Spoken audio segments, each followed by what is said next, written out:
Sehingga Sayyidina Abu Bakar pun pulang. Ketika Sayyidina Abu Bakar pulang, Sayyidina Abu Bakar cari, mana ini Suwaibit? Kita semua sudah lapar. Kata Nuaiman dengan mudahnya dia mengatakan, sudah saya jual wahai Abu Bakar. Pulang ke Madinah, kisah ini diceritakan di hadapan Rasulullah SAW. Maka perawi mengatakan, fadhahikan nabiyyu hatta badat nawajiduhu. Ketika diceritakan kisah Nuaiman tersebut dengan Suwaibit, Rasulullah tertawa sejadi-jadinya sehingga gigi geraham Rasulullah SAW nampak di wajah mata para sahabat. Sehingga perawi lain mengatakan 1 tahun berlalu Rasulullah setiap ada tamu yang datang pada Rasulullah, Rasulullah akan ceritakan kisah Nuaiman menjual Suwaibit tersebut.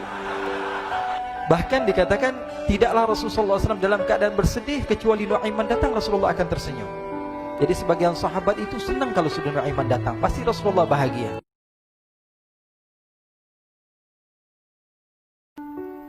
Diriwayatkan oleh Imam Ahmad bin Hanbal dalam musnadnya bahwa ada seorang laki-laki yang bernama Nuaiman. Ini Nuaiman di kehidupan Rasulullah SAW ada orang yang seperti itu gitu. Orang yang sering minum minuman keras. Rasulullah SAW marah, murka. Rasulullah kalau yang berhubungan dengan Rasulullah tidak marah. Tapi kalau sudah berhubungan dengan agama, Rasulullah SAW adalah orang yang paling marah, orang yang paling istiqamah dalam kebenaran. Maka Rasulullah panggil Nuaiman, apa yang kau lakukan? Dia katakan, aku minum minuman keras ya Rasulullah. Rasulullah cambuk dia.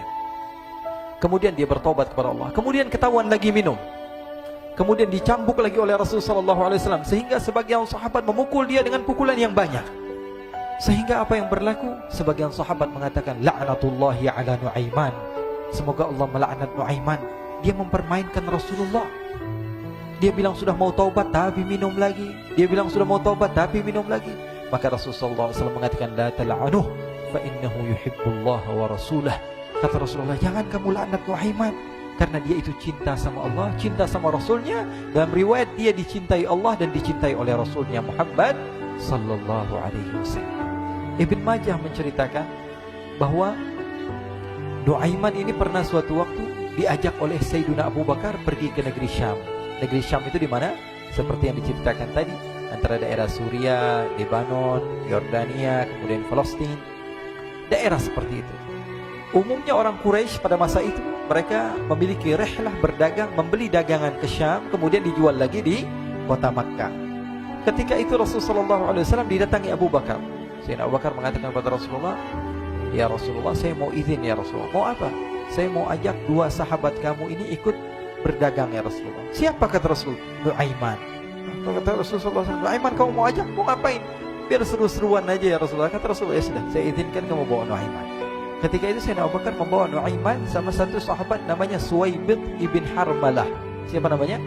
Suwaibit ibn Harmalah. Ini sahabat Rasulullah SAW yang memiliki sifat yang berbeda-beda. Kalau Nuaiman ini aneh. Pernah Rasulullah SAW dibawain makanan banyak, dikasih Rasulullah, dikasih sahabat semua. Semuanya sudah makan, tiba-tiba si Nuaiman ini, sahabat Nabi Nuaiman mengatakan kepada Rasulullah, ya Rasulullah, ini yang penjualnya, tolong kau yang bayar ya Rasulullah. Makanan udah habis. Makanan udah habis, Rasulullah SAW bingung, saya yang bayar. Akhirnya Rasulullah katakan kepada sahabat, ayo keluarkan uang, kita patungan, kita bayar. Rasulullah aja dimainin, apalagi kita orang. Sallu ala Nabi Muhammad. Nuaiman diajak Sayyidina Abu Bakar. Kata Rasulullah SAW, benar kamu mau ajak Nuaiman? Iya ya Rasulullah. Diajaklah. Diceritakan dalam riwayat Ibn Majah. Diceritakan juga dalam Siyar A'lam An-Nubala. Diceritakan juga dalam musnadnya Imam Ahmad bin Hanbal. Dalam riwayat Imam Ahmad bin Hanbal. Maka diceritakan Nuaiman diajak oleh Sayyidina Abu Bakar. Sesampainya di negeri Syam, semua dibagi tugas. Fulan bin Fulan kerjaannya ini, Fulan bin Fulan kerjaannya ini. Semua memiliki kerjaan. Nuaiman tanya, wahai Abu Bakar, kerjaannya saya apa wahai Abu Bakar? Kata Sayyidina Abu Bakar, kamu mau ngapain terserah kamu wahai Nabi. Yang penting kamu ikut saya kan. Kemudian satu di antara mereka namanya Suwaibit ibn Harmalah. Ditanya oleh Sayyidina Abu Bakar, wahai Suwaibit, kamu mau kerjaan apa? Kata Suwaibit, terserah kamu wahai Abu Bakar. Kata Sayyidina Abu Bakar, kamu menjaga makanan, karena saya tahu kamu ini adalah orang yang senantiasa menjaga amanah. Suwaibit ini kalau disuruh maju dia maju, disuruh mundur dia mundur, disuruh ke kanan dia ke kanan, disuruh ke kiri dia ke kiri. Orang yang ikut aja. Kalau Nuaiman beda, disuruh maju dia ke belakang, kasih sen kanan ke kiri belok. Nuaiman itu orang yang berbeda. Maka Suwaibit mendapatkan tugas, semua mendapatkan tugas kecuali Nuaiman. Sehingga ikhwani, apa yang berlaku, apa yang terjadi? Sayyidina Abu Bakar pergi sibuk dengan kesibukannya, sehingga datanglah waktu siang. Nuaiman sudah lapar. Nuaiman cari makanan. Dia nggak punya uang, diajak Sayyidina Abu Bakar tapi tidak diberikan uang. Sehingga dia cari-cari makanan, dia tahu Suwaibid yang jaga makanan, dikatakan, "Wahai Suwaibid, saya mau makan, berikan kepada saya 1 roti saja. Yang terpenting apa? Saya makan sekarang, saya sudah lapar." Kata Suwaibid, "Ya Allah, Nuaiman, kita tunggu Abu Bakar saja sehingga dia datang, karena ini amanat. Amanat dari Abu Bakar, saya tidak boleh berikan kepada siapapun kecuali atas izin Abu Bakar." Kata Nuaiman, "Kasih saya makanan, kalau tidak saya bikin masalah sama kamu." Merah wajahnya Suwaibid, karena dia tahu, jangankan saya, Rasulullah jadi mainin. Bingung, apa yang harus saya lakukan? Akhirnya Nuaiman bilang, gampangannya aja, kata Nuaiman, kamu kasih saya makanan, atau kalau tidak saya bikin masalah sama kamu. Bingung Suwaibid, pikir panjang. Setelah itu dia katakan, "Ya sudah Nuaiman, saya tetap mau jaga amanah Abu Bakar, karena saya takut ini adalah perintahnya Allah, perintahnya Rasulullah SAW, dan perintah daripada Abu Bakar sahabatnya Nabi." Kata Nuaiman, "Kalau memang begitu kamu maunya, ya sudah, berarti kamu ngajakin berantem sama saya." Nuaiman pergi ke pasar. Dia cari-cari tempat penjualan hamba sahaya.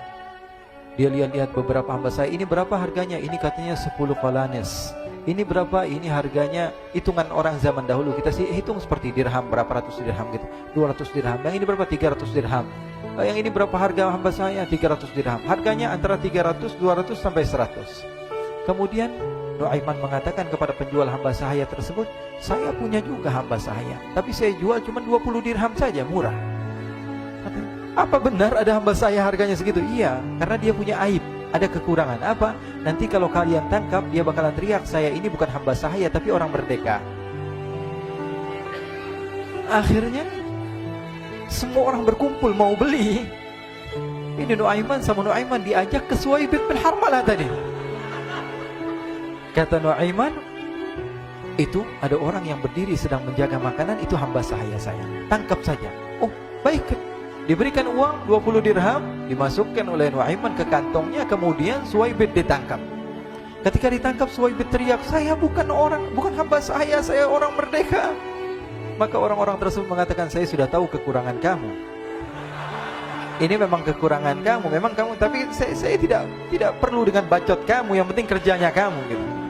Ya kan hamba saya untuk apa? Untuk kerja. Mau dia ngomong apa, mau ngomel terserah, yang penting dia mau kerja." Akhirnya ditangkaplah Suwaibid dan dijual di pasar. Nuaiman punya uang banyak ini. Dia beli makanan, dia beli minuman, dia beli hadiah buat Rasulullah. Dia beli macam-macam di negeri Syam ini. Waktu itu adalah superpower, adidaya, Romawi. Pada masa itu semua barang mahal, tapi Nuaiman banyak uangnya. Dia belanja ini, belanja itu, sehingga Sayyidina Abu Bakar pun pulang. Ketika Sayyidina Abu Bakar pulang, Sayyidina Abu Bakar cari, mana ini Suwaibid? Kita semua sudah lapar. Kata Nuaiman dengan mudahnya dia mengatakan, "Sudah saya jual wahai Abu Bakar." Maka Sayyidina Abu Bakar bertanya, "Apa yang kau lakukan wahai Nuaiman?" Diceritakan oleh Nuaiman dengan jujur. Nuaiman ini orangnya apa adanya, tapi nyusahin. Saya jual. Akhirnya dibawa oleh Nuaiman, Sayyidina Abu Bakar pergi ke mana? Ke pasar. Lalu dibeli lagi oleh Sayyidina Abu Bakar As-Siddiq Suwaibid, yang tadinya orang merdeka menjadi hamba sahaya sebentar, kemudian dibeli lagi oleh Sayyidina Abu Bakar. Pulang ke Madinah, kisah ini diceritakan di hadapan Rasulullah SAW. Maka perawi mengatakan, "Fadhahikan nabiyyu hatta badat nawajiduhu." Ketika diceritakan kisah Nuaiman tersebut dengan Suwaibid, Rasulullah tertawa sejadi-jadinya, sehingga gigi geraham Rasulullah SAW nampak di wajah mata para sahabat. Sehingga perawi lain mengatakan, 1 tahun berlalu, Rasulullah setiap ada tamu yang datang pada Rasulullah akan ceritakan kisah Nuaiman menjual Suwaibid tersebut. Jadi ada ikhwani, jangan kalian kira Rasulullah SAW itu hidup di satu masa sahabat-sahabatnya itu seperti ustaz-ustaz yang khusyuk, yang kayak Habib bin Anis ini banyak. Bahkan ikhwani, mungkin di akhir karena masanya sudah habis, pernah suatu waktu Rasulullah SAW didatangi asyraf, delegasi dari beberapa negara yang ingin mengenal apa itu agama Islam. Sehingga mereka datang ke rumah Rasulullah SAW membawa unta, kendaraan yang ketika itu kendaraan yang paling mahal mereka miliki, itu untanya yang paling mewah. diikat di depan rumah Rasul sallallahu alaihi wasallam. Tamunya pun masuk, duduk bersama Rasul sallallahu alaihi wasallam. Di depan rumah Rasul sallallahu alaihi wasallam ada beberapa sahabat. Ada Sayyiduna Hamzah. Kalian tahu Sayyidina Hamzah adalah orang yang pemberani. Ada Sayyiduna Umar. Kalian tahu Sayyidina Umar adalah orang yang pemberani. Ada Sayyiduna Ali bin Abi Thalib. Ada Sayyiduna Sa'ad bin Abi Waqqas. 4 sahabat ini lagi nongkrong gitu depan rumahnya Rasul sallallahu alaihi wasallam. Berjaga sebelum Allah Subhanahu wa taala turunkan ayat wallahu ya'simuka minan nas. Ketika mereka sedang asyik duduk, tiba-tiba Nuaiman datang. Ini Nuaiman kalau datang pasti bikin sesuatu yang aneh. Bahkan dikatakan tidaklah Rasulullah SAW dalam keadaan bersedih kecuali Nuaiman datang Rasulullah akan tersenyum. Jadi sebagian sahabat itu senang kalau sudah Nuaiman datang, pasti Rasulullah bahagia. Tapi ketika itu Nuaiman datang, ingin duduk bareng-bareng Sayyidina Hamzah. Sayyidina Hamzah katakan kepada Nuaiman, bercanda begitu.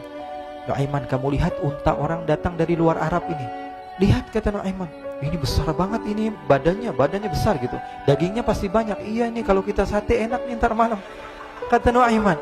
Kata Sayyidina Hamzah, apakah kamu berani? Kata Nuaiman, saya berani aja asal kalian gak bilang sama Rasulullah. Kata Sayyidina Hamzah, benar wahai Nuaiman, benar kan? Akhirnya Sayyidina Hamzah lupa masalah itu, cuma bercanda-bercanda saja. Sayyidina Hamzah lagi asik sama Sayyidina Umar, Sayyidina Ali. Tiba-tiba apa? Ternyata ketika dia melihat unta tersebut sudah pisah antara kepala sama badannya. Nuaiman mengatakan, wahai Hamzah, ini unta saya sudah potong, saya mau pergi sebentar. Kalau Rasulullah cari saya, tolong jangan beritahu di mana saya. Nanti kalau keadaan sudah aman, mari kita nyate bareng-bareng. Ini ada yang seperti itu di zaman Rasulullah SAW. Maka dia pun berlari dan berlari mencari satu tempat supaya Rasulullah SAW dia selamat daripada Rasulullah SAW. Sehingga Sayyidina Hamzah bingung, ini kalau Rasulullah keluar gimana? Ada Hamzah Asadullah, ada Ali bin Abi Thalib, ada Umar, gak bisa jaga kendaraannya tamunya Rasulullah sallallahu alaihi wasallam. Akhirnya benar apa yang terjadi, ikhwani. Rasul sallallahu alaihi wasallam tamunya mau pulang. Ketika dia buka pintu tamu melihat apa? Untanya sudah begitu. Mereka teriak, "Wa naqatah, unta kami wahai Muhammad. Baru mau kenal Islam, unta kami, kendaraan kami sudah dibuang." Rasulullah SAW lihat Sayyidina Hamzah, lihat Sayyidina Ali. Mereka gak bisa ngomong, mereka hanya bilang apa? Nuaiman ya Rasulullah. Rasulullah perintahkan Sayyidina Umar, wahai Umar, sekarang kamu ambil uang, kemudian kamu gantikan, kemudian kamu berikan 2 kali lipat daripada harta unta ini, sehingga apa? Agama Islam tidak didengar dengan sesuatu yang tidak baik di luar sana. Akhirnya diberikan harta, diberikan unta yang baru dan diberikan harta yang lebih untuk orang tersebut, sehingga orang tersebut tidak menjelek-jelekan agama Islam. Kata Rasulullah SAW, dan sekarang waktunya kita balas dendam sama Nuaiman. Nuaiman ternyata berlari tempat yang jauh sampai hampir keluar dari kota Madinah. Dia dapatkan seorang sahabat Nabi yang hadir juga dalam peperangan Badar, namanya Al-Miqdad bin Al-Aswad. Siapa namanya? Al-Miqdad bin Al-Aswad ketika itu sedang menggali sumur. Ketika sedang menggali sumur, Nuaiman datang. Nuaiman katakan kepada Miqdad, wahai Miqdad, wahai sahabat Rasul, kamu orang yang hadir dalam peperangan Badar, kamu adalah orang yang hebat. Dipuji-puji sama Nuaiman. Ada maunya ini. Akhirnya dia bilang, wahai Miqdad, tolong saya. Kenapa wahai Nuaiman? Kamu ini kekasihnya Rasulullah, orang yang disayang sama Rasulullah. Kenapa? Saya ini sedang dikejar-kejar orang jahat. Tolong selamatkan saya. Saya pengen masuk ke dalam sumur, boleh atau tidak? Kata Miqdad, siapa yang mengejar kamu? Pokoknya saya dikejar sama orang-orang. Kamu mau atau tidak selamatkan saya? Ya sudah, selagi kamu itu adalah sahabat Nabi, silahkan kamu masuk. Masuk akhirnya Nuaiman ke dalam sumur tersebut. Lalu Nuaiman mengatakan, wahai Miqdad, dia keluar lagi. Nanti kalau ada yang cari saya, tolong jangan beritahu saya di dalam sumur ya. Kata Miqdad, baiklah. Kata Nuaiman, siapapun yang bertanya tentang saya, kamu tidak akan kasih tahu. Iya, kata. Walaupun Rasulullah yang tanya saya. Katanya, enggak mungkin Rasulullah datang ke tempat sejauh ini. Iya, walaupun Rasulullah. Akhirnya masuk Nuaiman. Setelah beberapa menit Rasulullah dan rombongan benar datang. Miqdad bingung ini. Ini kenapa Rasulullah datang ke RW kami ini? Ada apa ini Rasulullah sampai sejauh ini? Ditanya, ya Rasulullah, ada apa ya Rasulullah? Kata Rasulullah, saya cari Nuaiman. Di mana Nuaiman? Innalillah, kata Miqdad. Enggak dijawab ini Rasulullah. Kalau dijawab saya ingkar janji. Akhirnya apa dia katakan? Wahai Rasulullah, mata saya tidak memandang kepada Nuaiman, tapi tangannya nunjuk ke dalam sumur. Sahabat. Apa dia bilang? Mata saya tidak melihat kepada Nuaiman, tapi tangannya nunjuk ke sumur. Akhirnya dibuka sama Rasulullah, Nuaiman muncul. Kata Rasulullah, Nuaiman, kamu bikin malu saya, wahai Nuaiman. Ya Rasulullah, yang bersalah bukan saya, tapi orang yang mencari saya bersama kamu, ya Rasulullah. Akhirnya Rasulullah nengok, siapa? Ternyata Nuaiman sudah lari kabur. Sallu ala Nabi Muhammad. Kisah-kisah seperti ini sebenarnya banyak sekali, ya. Ini menunjukkan kepada kita bahwa kehidupan Rasulullah itu begitu indah. Rasulullah SAW, kalau kamu mau menjadi orang yang baik, contoh Rasulullah. Mau menjadi bapak yang baik, contoh Rasulullah. Mau menjadi pemimpin peperangan yang baik, Rasulullah. Mau menjadi murid yang terbaik, contoh Rasulullah. Bagaimana akhlak Rasulullah. Mau menjadi suami yang baik, contoh Rasulullah. Dalam segala hal, apapun itu, Rasulullah SAW adalah makhluk yang paling terbaik.